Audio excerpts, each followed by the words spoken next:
할렐루야. 오늘도 새날을 주신 하나님을 찬양합니다.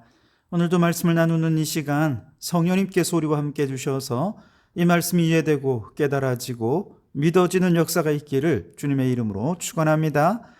오늘은 에스겔 25장 말씀입니다. 1절로 7절까지 봉독해 드립니다. 하나님의 말씀을 경청하시기 바랍니다. 여호와의 말씀이 또 내게 임하여 이르시되 인자야, 내 얼굴을 암몬 족속에게 돌리고 그들에게 예언하라. 너는 암몬 족속에게 이르기를 너희는 주 여호와의 말씀을 들을지어다. 주 여호와께서 이같이 말씀하셨느니라. 내 성소가 더럽힘을 받을 때에 내가 그것에 관하여 이스라엘 땅이 황폐될 때에 내가 그것에 관하여 유다 족속이 사로잡힐 때에 내가 그들에 대하여 이르기를 아하 좋다 하였도다. 그러므로 내가 너를 동방 사람에게 기업으로 넘겨주리니 그들이 내 가운데에 진을 치며 내 가운데에 그 거처를 베풀며 내 열매를 먹으며 내 젖을 마실지라. 내가 라빠를 낙타의 우리로 만들며 암몬 족속의 땅을 양떼가 눕는 곳으로 삼은즉 내가 주 여호와인 줄 너희가 알리라.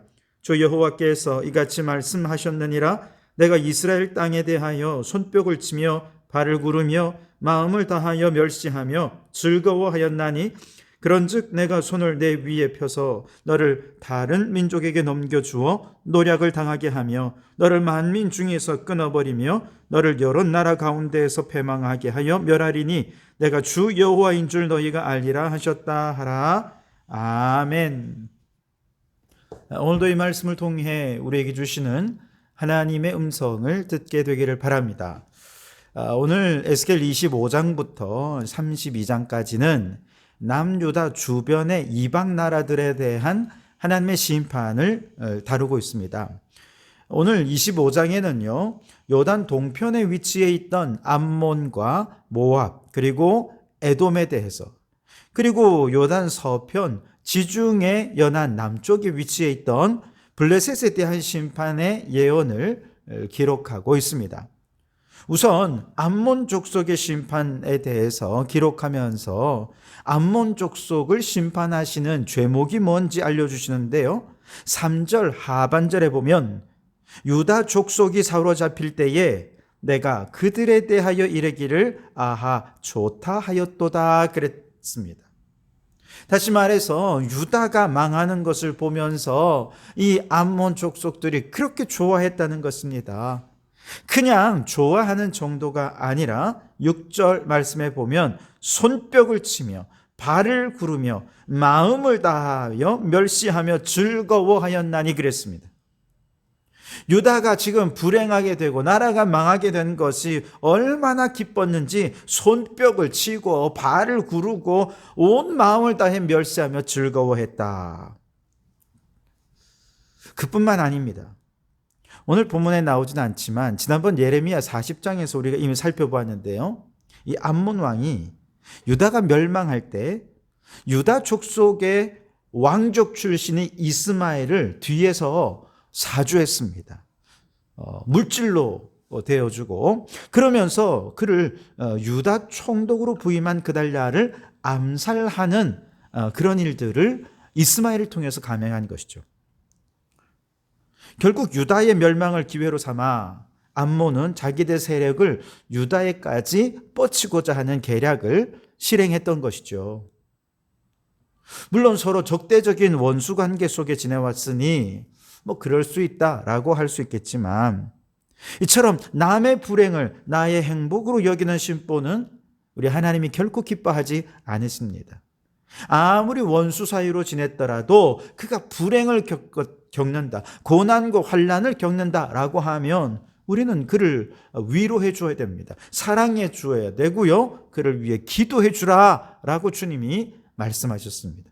그래서 원수를 사랑하고 그를 위해 기도해 주라라는 말씀이 바로 이런 맥락에서 나온 것이죠. 이처럼 유다의 불행을 자신의 행복으로 여기며 기뻐했던 암몬 족속에게 내려질 심판은 4절 말씀에 그러므로 내가 너를 동방 사람에게 기업으로 넘겨주리니 그랬습니다. 무슨 뜻입니까? 이 동방 사람은 바벨론이죠. 암몬 또한 바벨론의 공격을 받아서 힘이 약해진 틈을 타서 요단 동편에 유목 족속들에 의해서 결국 멸망당하게 될 것이다 라고 하는 것을 예고해 두고 있습니다. 둘째로 모압의 심판도 예고되고 있습니다. 모압이 심판을 받게 된 이유도 기록되어 있는데요. 8절에 보면 유다 족속은 모든 이방과 다름이 없다 하도다 그랬습니다. 유다가 바벨론에 의해 멸망당하는 모습을 보면서 이 모압 사람들은 유다를 조롱하며 이렇게 말하는 거예요. 아이고, 하나님의 선민이라고 그렇게 자랑하더니 나라가 이렇게 쉽게 무너지나? 도대체 너희가 믿는 하나님은 어디 계신 거야? 하나님이 그렇게 무능력하신 거야? 하나님을 믿지 않는 다른 이방 나라와 그대들이 다른 것이 무엇인가? 그러면서 유다를 조롱하면서 사실은 하나님을 조롱하고 하나님을 무능력하고 하나님은 별 볼 일 없노라고 그렇게 하나님을 모욕하고 있는 것이죠. 여러분, 이렇게 하나님을 망령되이 일컫는 자 결단코 하나님께서 그들을 용서하실 수 없는 것이죠.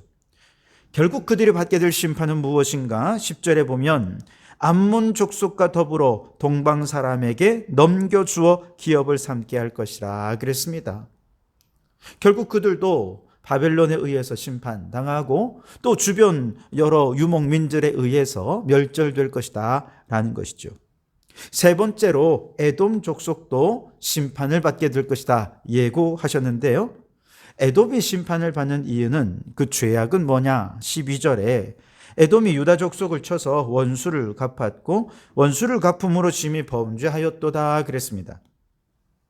에돔의 죄는 단지 유다의 멸망을 보면서 좋아하고 기뻐하는 그 정도가 아니었습니다.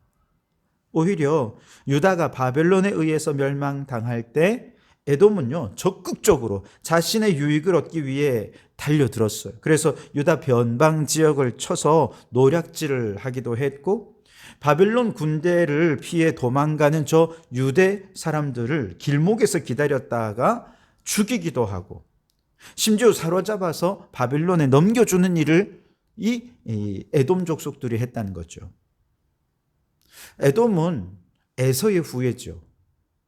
그러니 과거 야곱에게 장자권도 빼앗겨 축복도 빼앗겨 조상 때부터 얼마나 억울하게 당한 게 많습니까? 그러니 조상 때부터 옛날부터 당했던 거 갚아주겠다 그런 마음이었는지 모르지만 그러나 우리 하나님에게 보복은 절대로 정당한 게 아닙니다. 복수는 하나님께 속한 것이지 사람이 심판자가 되어 정죄하고 보복하는 것은 하나님이 용납하지 않으시는 것입니다.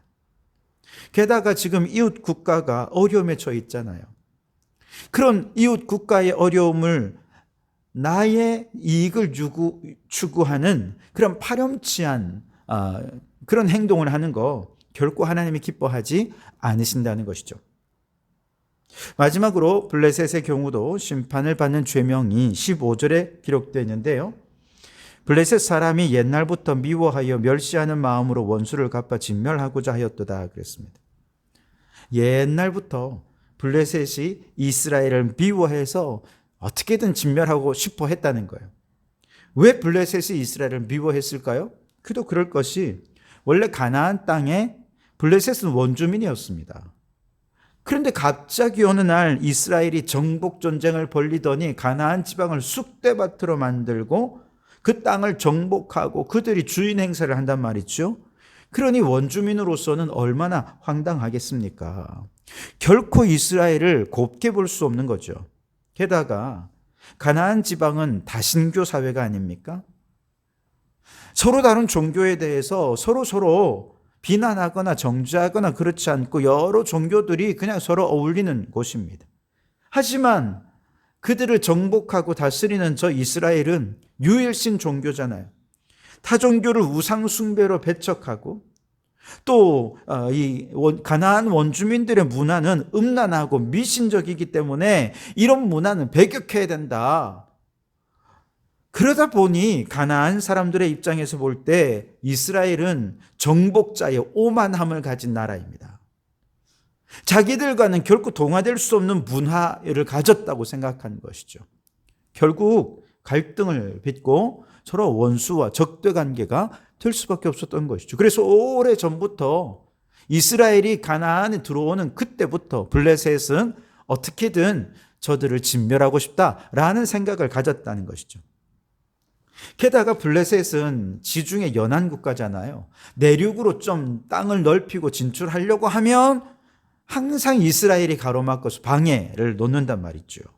영토 확장, 부강한 나라의 꿈을 막아서는 장애물 같은 역할을 하는 이스라엘.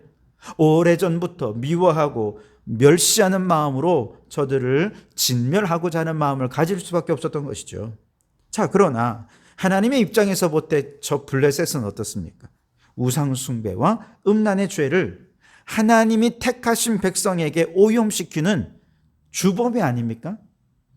그들의 타락하고 세속적인 문화로 선민들을 미혹하는 하나님의 원수된 자들입니다.